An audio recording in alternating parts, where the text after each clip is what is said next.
Tu veux réussir ton brevet et te préparer pour le jour J? Ça tombe bien, cette vidéo est pour toi.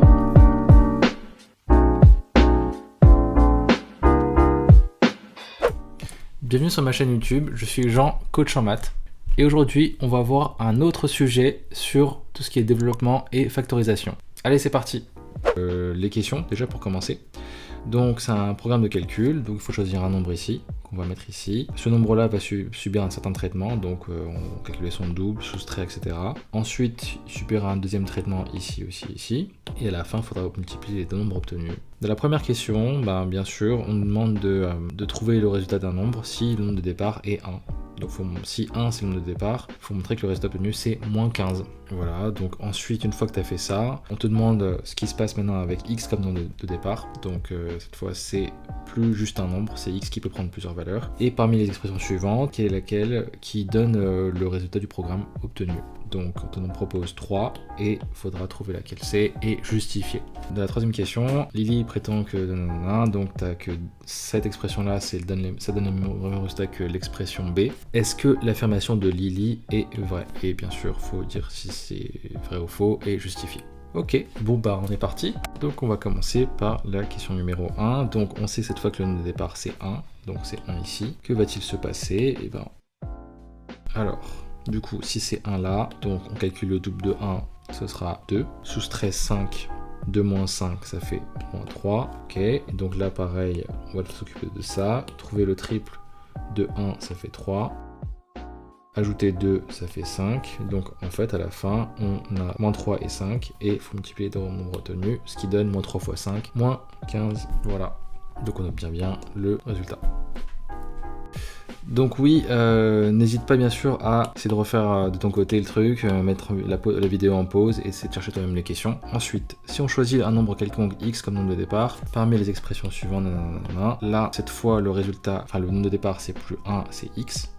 X, quand tu calcules son double, en fait, tu fais quelle opération? Tout à l'heure, on avait 1, on a fait x2 pour obtenir 2. Donc là, c'est pareil avec x, tu fais ça x2, donc ça donne 2x. Ensuite, tu soustrais 5 à 2x, donc tu fais en fait 2x moins 5. Comme tu peux pas calculer ou aller plus loin à ce niveau-là, il faut bien sûr juste laisser comme ça. Ça donne pas de résultat concret de soustraire 2x à 5. Ensuite, bon, ça c'est bon, donc on a le temps pendant ce temps-là. Ensuite, là, il faut faire le triple de ce nombre-là, donc ça fait 3x. Et il faut ajouter 2, donc 3x plus 2. Ensuite, il reste juste qu'à multiplier les nombres obtenus. Donc là, je vais le mettre sur le côté. En fait, quand tu fais 2x moins 5, facteur de 3x plus 2, là il faut le calculer en mode double distributivité bien sûr, qui donne en fait 6x au carré, quand tu fais genre lui fois lui. Ensuite tu as 2x fois 2, ça fait 4x, plus 4x. Ensuite tu as moins 5 fois 3x, donc là c'est moins 5 fois 3, 15, et il faut rajouter le x. Après tu as moins 5 fois 2, donc moins 5 fois 2, moins 10. Et bien entendu, il faut peut-être voir si on ne peut pas aller plus loin. Donc 6x carré tout seul, ok. 4 moins 15x, 4x moins 15x, ça fait moins 11x, moins 10. Comme d'hab, pour bien le faire, il faut ne pas hésiter à prendre genre 1 minute pour vérifier ses calculs. Donc est-ce que je ne suis pas trompé sur le niveau du développement? A priori ça va, là ça va, je ne suis pas trompé au niveau des signes aussi. Il y avait bien un moins ici et un moins ici, d'accord. Et là pareil, au niveau de soustraction, est-ce que je ne me suis pas trompé quand j'ai fait 4x moins 15x? Non, ça fait bien moins 11x, et là j'ai moins 10, et là j'ai 6x carré. Ok, ça donne ça. Donc on a des expressions, on a plusieurs expressions possibles, hein. Celle-là, celle-là, celle-là. Et il faut voir laquelle pourrait correspondre à parmi les trois. Et en fait, on voit, bon, est-ce que c'est celle-là? Ça n'a pas l'air. Est-ce que c'est celle-là? Ça ressemble un peu, mais il n'y a pas les parenthèses. Et est-ce que c'est celle-là? En fait, ça colle pile poil avec ce qu'on a fait avant. Effectivement, si tu l'avais fait sans parenthèse, si tu avais juste fait ça, du coup, tu aurais pensé que ça aurait été la bonne réponse ici, et ça aurait été faux. Parce qu'en fait, quand tu multiplies les deux nombres obtenus, le premier nombre, c'est tout le 2x moins 5, et le deuxième nombre, c'est tout le 3x plus 2. C'est pourquoi il faut mettre des parenthèses ici. C'est donc la B. Alors pour la question 3, Lily prétend que l'expression donne les mêmes résultats que l'expression B pour toutes les valeurs de x. Est-ce que l'affirmation de Lily est vraie? Et il faut justifier. Alors déjà, c'est pas un hasard qu'ils ont affirmé que la D est la même que l'expression B. Tout simplement parce que la B, en fait, c'était la bonne expression de tout à l'heure. C'est ce qu'on a montré dans la question 2. Ensuite, dans la question 3, il faut affirmer que ça et ça, c'est la même chose. Donc, en gros, le but de la question 3, c'est de montrer que B égale D. Ou que D égale B, hein, c'est pareil. Donc ça, on le montre vraiment par une certaine méthode, c'est-à-dire que tu dois partir d'un des deux côtés. Tu peux pas partir de B égale D.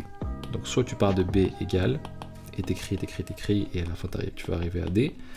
Soit, deuxième option, tu pars de D, t'écris, et tu vas obtenir B. Il faut choisir le côté le plus simple. Il y a le plus potentiel d'attaque, où il y a le plus de possibilités d'options d'attaque. Soit on développe ce truc-là et on obtient ça, soit on passe par là et on obtient ça. Ouais. Sachant que quand tu développeras ça, tu vas avoir ça en fait. Ça, on l'a fait tout à l'heure. Or, ça, on l'a pas encore développé. Ou factorisé d'ailleurs. Ouais.